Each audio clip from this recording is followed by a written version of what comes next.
मजेदार कहानी। अकल की दुकान। एक था रौनक, जैसा नाम वैसा रूप। अकल में भी उसका मुकाबला कोई नहीं कर सकता था। एक दिन उसने घर के बाहर बड़े बड़े अक्षरों में लिखा, यहाँ अकल बिकती है। उसका घर बीच बाजार में था। हर आने जाने वाला वहां से जरूर गुजरता था। हर कोई बोर्ड देखता, हंसना और आगे बढ़ जाता। रौनक को विश्वास था कि उसकी दुकान एक दिन जरूर चलेगी। एक दिन एक अमीर महाजन का बेटा वहां से गुजरा। दुकान देखकर उससे रहा नहीं गया। उसने अंदर जाकर रौनक से पूछा, यहाँ कैसी अकल मिलती है और उसकी कीमत क्या है? उसने कहा, यह इस बात पर निर्भर करता है कि तुम इस पर कितना पैसा खर्च कर सकते हो। गंपू ने जेब से 1 रुपया निकाल कर पूछा, इस रुपए के बदले कौन सी अकल मिलेगी और कितनी? भाई, 1 रुपए की अकल से तुम 1 लाख रुपया बचा सकते हो। गंपू ने 1 रुपया दे दिया। बदले में रौनक ने एक कागज पर लिख कर दिया, जहाँ दो आदमी लड़ झगड़ रहे हो, वहाँ खड़े रहना बेवकूफी है। गंपू घर पहुंचा और उसने अपने पिता को कागज दिखाया। कंजूस पिता ने कागज पढ़ा तो वह गुस्से से आग बबूला हो गया। गंपू को कोसते हुए वह पहुंचा अकल की दुकान। कागज की पर्ची रौनक के सामने फेंकते हुए चिल्लाया, वह रुपया लौटा दो, जो मेरे बेटे ने तुम्हें दिया था। रौनक ने कहा, ठीक है, लौटा देता हूँ, लेकिन शर्त यह है कि तुम्हारा बेटा मेरी सलाह पर कभी अमल नहीं करेगा। कंजूस महाजन के वादा करने पर रौनक ने रुपया वापस कर दिया। उस नगर के राजा की 2 रानियां थीं। एक दिन राजा अपनी रानियों के साथ जौहरी बाजार से गुजरा। दोनों रानियों को हीरो का एक हार पसंद आ गया। दोनों ने सोचा, महल पहुंचकर अपनी दासी को भेजकर हार मंगवा लेंगी। संयोग से दोनों दासियां एक ही समय पर हार लेने पहुंची। बड़ी रानी की दासी बोली, मैं बड़ी रानी की सेवा करती हूँ इसलिए हार मैं लेकर जाऊंगी।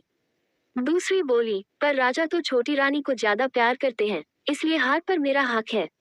गंपू उसी दुकान के पास खड़ा था। उसने दासियों को लड़ते हुए देखा। दोनों दासियों ने कहा, वे अपनी रानियों से शिकायत करेगी।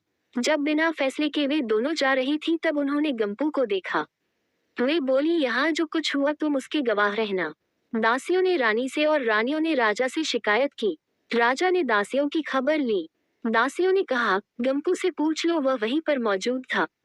राजा ने कहा, बुलाओ गंपू को गवाही के लिए, कल ही झगड़े का निपटारा होगा।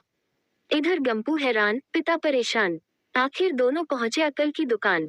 माफी मांगी और मदद भी। रौनक ने कहा, मदद तो मैं कर दूं, पर अब जो मैं कल दूंगा उसकी कीमत है 5,000 रुपए। मरता क्या न करता। कंजूस पिता के कुलते हुए दिए 5,000। रौनक ने अकल दी कि गवाही के समय गंपू पागलपन का नाटक करे और दासियों के विरुद्ध कुछ न कहे। अगले दिन गंपू पहुंचा दरबार में। करने लगा पागलों जैसी हरकतें। राजा ने उसे वापस भेज दिया और कहा, पागल की गवाही पर भरोसा नहीं कर सकते। गवाही के अभाव में राजा ने आदेश दिया, दोनों रानी अपनी दासियों को सजा दे, क्योंकि यह पता लगाना बहुत ही मुश्किल है कि झगड़ा किसने शुरू किया। बड़ी रानी तो बड़ी खुश हुई। छोटी को बहुत गुस्सा आया।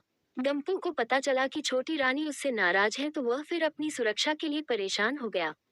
फिर पहुंचा अकल की दुकान। रौनक ने कहा, इस बार अकल की कीमत 10,000 रुपए। पैसे लेकर रौनक बोला, एक ही रास्ता है, तुम वह हार खरीद कर छोटी रानी को उपहार में दे दो। गंपू सत्ते में आ गया। बोला, अरे ऐसा कैसे हो सकता है? उसकी कीमत तो 1 लाख रुपए है। रौनक बोला, कहा था ना उस दिन जब तुम पहली बार आए थे कि 1 रुपए की अकल से तुम 1 लाख रुपए बचा सकते हो। इधर गंपू को हार खरीद कर भेंट करना पड़ा, उधर अकल की दुकान चल निकली। कंजूस महाजन सिर पीट कर रह गया।